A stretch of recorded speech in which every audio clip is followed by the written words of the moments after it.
Bonjour cher ami, j'espère que tu vas très bien. Dans cette nouvelle vidéo, nous allons parler de comment l'employeur voit votre job. Vous avez postulé à des jobs tout au long de la semaine, personne ne vous a contacté. Est-ce que l'employeur a vraiment vu votre job? Est-ce qu'il a lu votre proposal, la lettre de demande?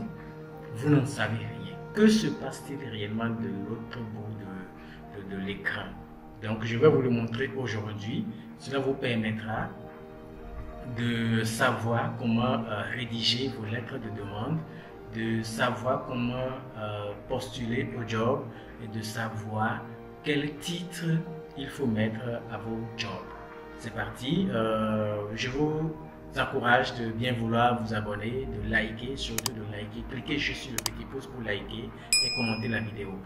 Donc là, je vais me connecter à mon compte employeur. Je ne vais pas me connecter à mon compte de freelancing, mais à mon compte employeur. Je me connecte.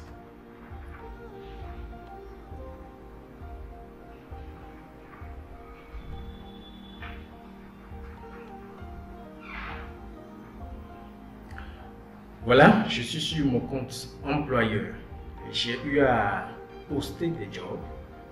J'ai recruté pas mal de personnes sur Upwork pour réaliser des tâches. Actuellement, j'ai recruté des rédactrices anglophones pour me rédiger des articles de blog sur mon site IKG afin qu'on continue encore avec les SEO, avec le SEO.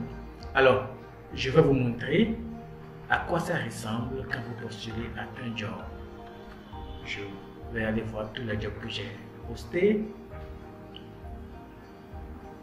Voilà, donc ce job par exemple a eu 29 propositions. Je voulais quelqu'un, je voulais recruter quelqu'un pour une traduction. Donc voilà, je me connecte, vous allez voir. Donc j'avais posté le job il y a de cela 14 jours.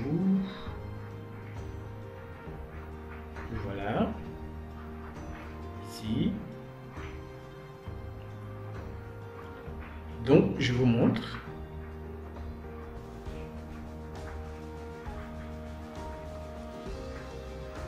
Alors donc dès que vous postez, dès que vous postulez au job, voilà comment ça se présente chez le client. Vous voyez? Donc quand lui il se connecte à son compte, c'est comme cela qu'il vous voit. Vous voyez? Je peux faire load more. Donc ce n'était qu'un job de 7 $, je crois.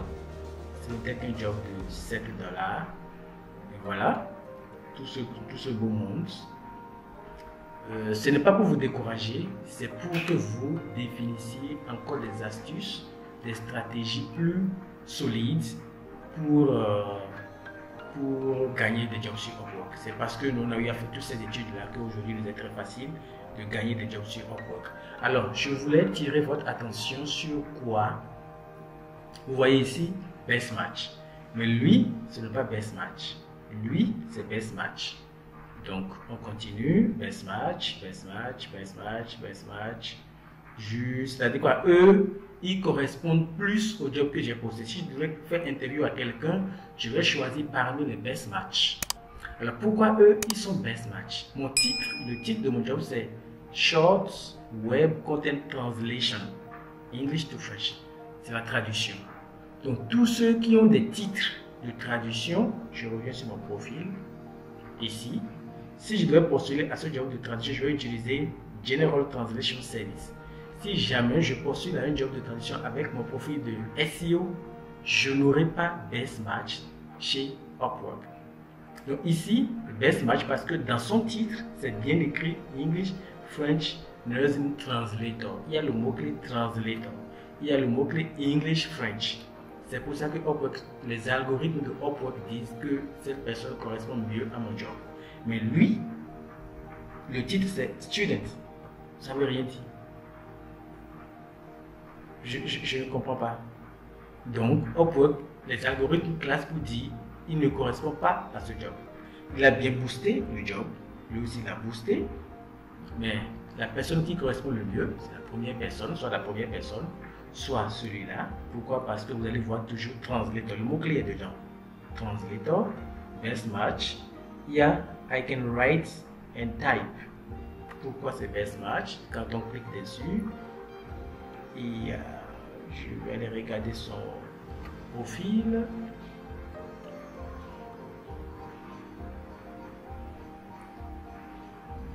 Sur son profil, c'est bien écrit write. Write et writing qui est là. Il y a language qui est dans son titre. Vous voyez, ce sont ces mots-clés qui font que Upwork identifie cette personne comme étant quelqu'un qui puisse faire le travail. Donc, ne postulez plus aux jobs qui ne contiennent pas des mots. C'est que si votre profil ne contient pas de mots-clés, vous voyez ici, French Translator. Donc, lorsque votre titre ne contient pas, ou le contenu de votre profil ne contient pas le mot-clé en rapport avec le job qui a été posté, je vous encourage de ne pas gaspiller vos connects.